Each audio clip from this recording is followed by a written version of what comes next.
Hi friends, இந்த சீசனுக்கு தேவையான ஹோம் ரெமெடி 2 பார்க்க போகிறோம். அந்த ஃபஸ்ட்டு ரெமெடிக்கு பெப்பர் எடுத்துக்கோங்க, க்ரஷ்டு ஜிஞ்சர், நாட்டு சர்க்கரை, புதினா இலை.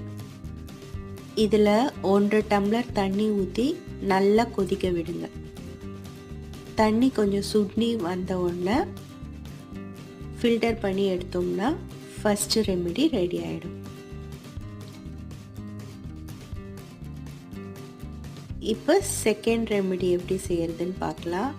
அதுக்கு ஒரு டம்ளரில் நாட்டு சர்க்கரை, மஞ்சத்தூள், கொஞ்சம் பெப்பர் பொடி போட்டுக்கோங்க. அதில் சூடான பால் ஊற்றிக்கோங்க. ஊற்றி நல்லா மிக்ஸ் பண்ணிங்கன்னா செகண்ட் ரெமெடி ரெடி ஆயிடுச்சு. இது கோல்டு, காஃபு, த்ரோட் இன்ஃபெக்ஷனுக்கு யூஸ்ஃபுல்லாக இருக்கும்.